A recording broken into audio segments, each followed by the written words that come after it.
Lalu, sebagai generasi muda, apa yang harus kita lakukan di zaman seperti sekarang ini? Mari sing-singkan dengan baju, kita rapatkan barisan, kuatkan iman, kita gerakkan amar ma'ruf nahi munkar.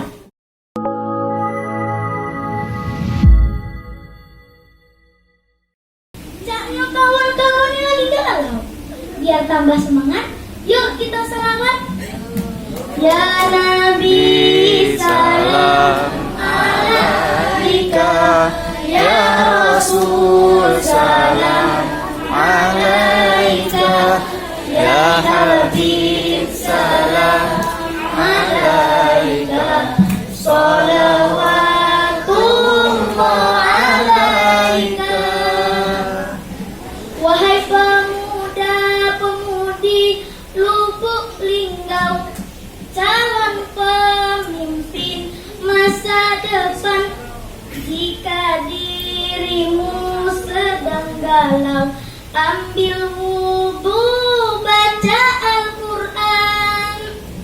Allah ya Nabi salam alaika, ya Rasul salam alaika, ya Habib salam alaika, salawatullah alaika. Bismillahirrahmanirrahim.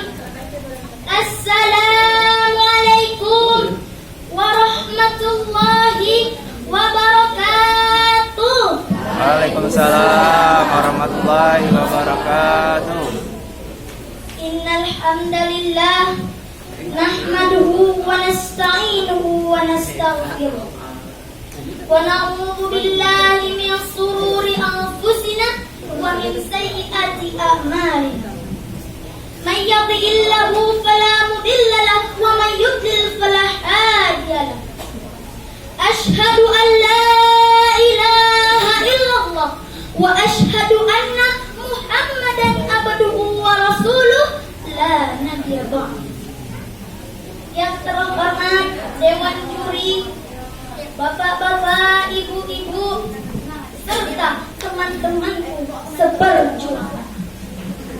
Pertama-tama dan yang paling utama, marilah kita panjatkan puji dan syukur kehadirat Allah Subhanahu wa Ta'ala. Biqaulina alhamdulillahi rabbil alamin. Zat yang maha pengasih, tak pilih kasih, Zat yang maha penyayang, tak pandang sayang, yang telah memberikan nikmatnya tanpa pandang bulu. Semua orang diberikan nikmat oleh Allah Subhanahu wa Ta'ala. Nikmat yang Allah berikan pada kita sampai-sampai tak terhitung jumlah bilangannya. Sebagaimana firman Allah dalam Quran surat An-Nahl ayat 18. Bismillahirrahmanirrahim. Wa in ta'uddu ni'matallahi la tuhsuha, innallaha laghafurur rahim. Dan jika kamu menghitung nikmat Allah, niscaya kamu tidak akan sanggup menghitungnya. Sungguh Allah Maha Pengampun, Maha Penyayang. Salawat beriringkan salam tidak lupa kita curahkan kepada seorang tokoh revolusioner Islam yang merupakan the first and the best, seorang pemimpin yang tidak bergaji, seorang direktur yang tidak berdasi, dan seorang guru tanpa sertifikasi. Beliau adalah sang kekasih Allah, berpangkat Rasulullah, bertidal Habibullah, putra Abdullah Wahati Aminah, yakni baginda Rasulullah Muhammad Sallallahu alaihi wasallam. Kaum muslimin dan muslimat yang dirahmati Allah, seperti yang kita ketahui, generasi muda adalah generasi penerus bangsa. Dan generasi yang jadi dalam umat itu yaitu generasi yang berdaya cerdas dan peduli terhadap permasalahan bangsa. Dapat didefinisikan sebagai individu soleh berakhlakul karimah, dan berjiwa kepemimpinan yang sekaligus mampu menjawab tantangan perkembangan zaman. Tapi nyatanya maraknya arus informasi dan kemajuan teknologi terkadang masih banyak disalahgunakan oleh generasi muda kita. Kemajuan teknologi hanya dijadikan tren, sehingga sikap Islami kian menipis, terkikis oleh budaya sosial media yang mengajarkan tentang romantis. Hadirin wal hadirat rahimakumullah. Secara rinci, gambaran generasi muda berdaya cerdas dan peduli umat dalam pandangan Islam antara lain. Yang pertama, yaitu generasi yang berjiwa pemimpin, yakni generasi yang siap bertanggung jawab terhadap segala aktivitas dalam kehidupannya dan terhadap apa yang dipimpinnya. Generasi ini mengerti betul bahwa hidupnya secara amanah dan kelak akan dipertanggungjawabkan kepada Allah Subhanahu wa Ta'ala. Yang kedua, yaitu generasi yang berkepribadian Islam, yakni generasi yang memiliki keimanan kuat terhadap akidah Islam. Generasi ini menjadikan Islam sebagai gaya hidup, way of life, sehingga segala aktivitasnya didasarkan pada akidah Islam. Dan akidah Islam itu berpegang teguh pada Al-Quran.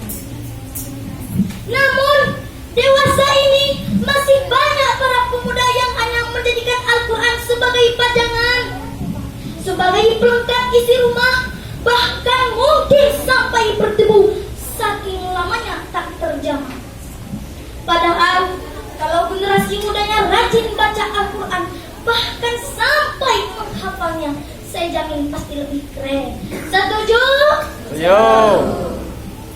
Wahai para pemuda penerus bangsa, marilah kita tanamkan ke dalam jiwa kita untuk membaca Al-Quran. Kalau sudah baca Al-Quran, lalu kepoin dikit isinya dan kita aplikasikan ke dalam kehidupan kita. Jangan sampai hidup kita menjadi gelap karena tak pernah membaca Al-Quran. Seperti sabda Nabi Muhammad SAW dalam hadis riwayat Tirmidzi yang artinya, seseorang yang tidak ada Al-Quran di dalam hatinya, maka orang itu seperti bunga kusam. Na'udzubillahi min. Lalu sebagai generasi muda, apa yang harus kita lakukan di zaman seperti sekarang ini? Mari sing-singkan dengan baju, kita rapatkan barisan, kuatkan iman, kita gerakkan amar ma'ruf nahi munkar, sejalan dengan perintah ayat suci Al-Quran, firman Allah dalam Quran surat Ali Imran ayat 104. Bismillahirrahmanirrahim. Wal takum minkum ummatun yad'una ilal khairi wa ya'muruna bil ma'rufi wa yanhauna 'anil munkar wa ulaika humul muflihun. Dan hendaklah ada di antara kamu segolongan umat yang menyeru kepada kebaikan, menyuruh pada yang makruf, dan mencegah dari yang munkar. Mereka lah orang-orang yang beruntung. Wahai para pemuda penerus bangsa, jadilah pemuda yang mampu jadi pelopor, bukan pengekor. Pemuda zaman sekarang harus berjiwa Al-Quran, bukan berjiwa anak jalanan. Katakanlah yang batil pada perkara batil, dan jangan takut berkata benar pada perkara yang benar. Jangan takut dibilang pemuda ketinggalan zaman. Jangan takut dibilang pemuda yang tak tahu dunia maya. Dan jangan takut dibilang pemuda yang tak tahu sosial media. Tapi takutlah jika dibilang pemuda yang tak bisa membaca dan berakhlak Al-Quran. Wahai para pemuda penerus bangsa, marilah kita tanamkan semboyan. Pemuda hari ini adalah pemimpin di masa yang akan datang. Jika pemudanya baik, maka insya Allah masa depan bangsa ini akan jauh lebih baik. Jika pemudanya soleh dan soleha, sudah pasti Indonesia akan semakin jaya. Amin Allahumma amin. Sekali lagi, jadilah pemuda yang bukan hanya bisa baca Al-Quran, tapi juga bisa menjadikan Al-Quran sebagai pedoman dalam kelakuan. If you use Quran as your guide, you will never lose your sense of direction. Jika kamu menjadikan Al-Quran sebagai panduan, maka kamu tidak akan pernah hilang arah. Teman-temanku seperjuangan, hanya ini yang dapat saya sampaikan. Saya tak merdu melantunkan ayat, saya tak pandai merangkai kata menjadi kalimat, dan saya tak mahir berceramah seperti Ustaz. Namun, semoga apa yang saya sampaikan dapat bermanfaat. Unzur ma qala wala tanzur man qala. Wassalamualaikum warahmatullahi wabarakatuh. Ya, itu kita bersama.